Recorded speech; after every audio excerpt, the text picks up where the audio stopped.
CNN Indonesia Breaking News. Ya, saat ini kita sedang saksikan proses menuju sidang etik Verdi Sambo di Baharkam Mabespori. Dan dapat kami informasikan sidang kode etik kali ini dipimpin oleh Komjen Ahmad Doviri dan diikuti oleh sejumlah anggota, salah satunya oleh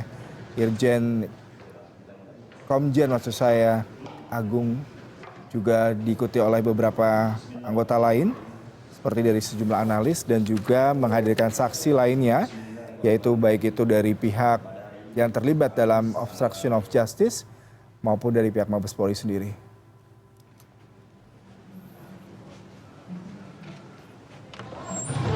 Iya, udah roll aja terus.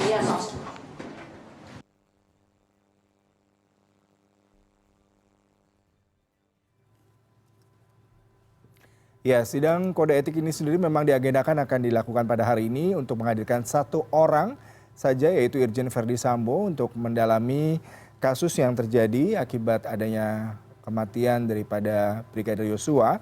Akan didalami terkait dengan skenario kematian, kemudian juga perusakan barang bukti, dan juga beberapa hal yang terkait dengan kode etik dalam kepolisian. Dan diharapkan dengan sidang kali ini bisa mendapatkan informasi terkait dengan posisi jabatan Irjen Verdi Sambo yang terlibat dalam kasus kematian Brigadir Yosua. Saat ini dapat kita saksikan Komjen Ahmad Doviri sedang memberikan sedikit statement dan juga sudah nampak di layar kaca sejumlah anggota yang memang hari ini bertugas untuk memimpin persidangan.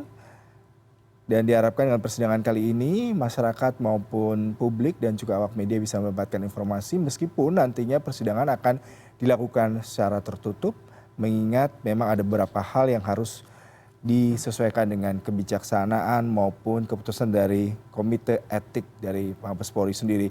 Kalau berdasarkan informasi dari Mardika Utama tadi, sidang sebenarnya bisa dilakukan secara terbuka sesuai dengan Undang-Undang Polri nomor 2 tahun 2022 tentang KKAP atau persidangan Komite Kode Etik di kepolisian sendiri. Namun memang ada pertimbangan khusus terkait persidangan kali ini yang tertutup dan tidak bisa langsung disaksikan oleh media maupun dihadiri oleh sejumlah pengamat dan juga undangan yang diperkirakan akan makan waktu sepanjang hari ini. Kalau kita dapat menginformasikan memang Verdi Sambo terlibat kasus kematian Brigadir Yosua dengan ancaman hukuman sesuai dengan hukum pidana Undang-Undang nomor 340 dengan ancaman hukuman mati dan hukuman penjara paling lama 20 tahun. Dan apakah dengan sidang kode etik ini kita bisa mendapatkan kepastian hukum secara etik dari Polri terkait dengan jabatan dan posisi Verdi Sambo. Meskipun Kapolri kemarin dengan rapat dengar pendapat bersama Komisi 3 mengatakan sudah baik. Saat ini kita saksikan.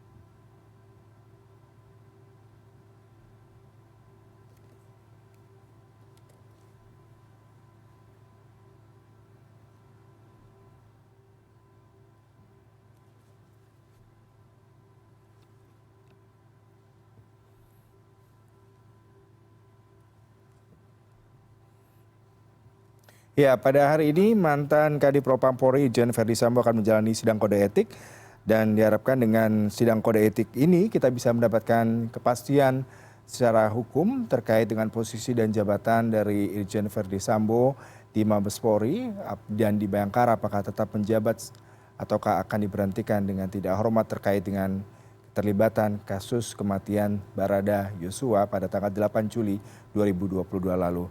Saat ini dapat Anda saksikan Verdi Sambo sudah tiba di persidangan kode etik dan diharapkan pada hari ini memang sudah didapatkan jawaban terkait dengan keputusan daripada sidang komite kode etik yang dilangsungkan secara tertutup yang dipimpin oleh Komjen Ahmad Doviri dan nantinya akan mendapatkan informasi terkait dengan pihak Verdi Sambo sendiri maupun sejumlah saksi yang dihadirkan yang dianggap terlibat terhadap kasus ini yang diduga terlibat dalam obstruction of justice.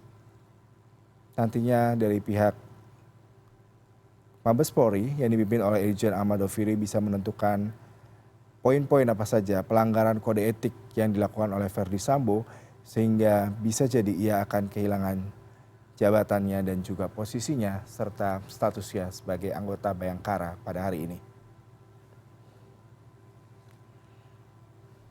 Banyak anggota Polri diduga melanggar kode etik dalam kasus dugaan pembunuhan Brigadir Yosua. Bahkan sejumlah anggota Polri dan mantan Kadif Propam Polri Irjen Verdi Sambo sudah menjadi tersangka dalam kasus dugaan pembunuhan Brigadir Yosua. Terkait dugaan pelanggaran kode etik, mantan Kadif Propam Polri Irjen Verdi Sambo akan dijadwalkan hari ini dan kemungkinan persidangan akan dilangsungkan secara tertutup dan diharapkan hasil persidangan bisa segera dirilis pada hari ini.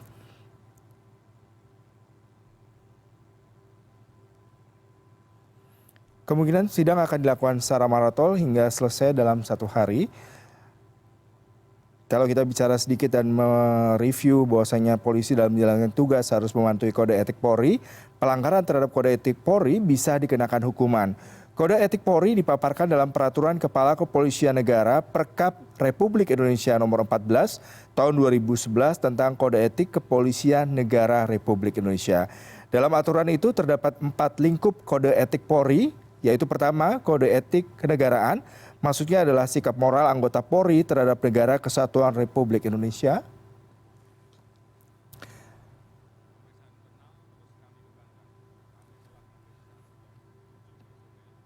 Ya, dapat kami tambahkan kembali lagi dalam aturan Kepolisian Republik Indonesia Nomor 14 Tahun 2011, bahwasanya sidang kode etik Kepolisian Republik Indonesia terdapat 4 lingkup kode etik, yaitu pertama kode etik terkait dengan etika kenegaraan, kemudian yang kedua adalah etika kemasyarakatan, kemudian yang ketiga adalah etika kelembagaan, dan yang keempat adalah etika kepribadian, yaitu sikap perilaku perseorang anggota Polri dalam kehidupan bernegara, beragama, kepatuhan ketaatan, dan juga bermasyarakat, berbangsa, dan bernegara. Sembari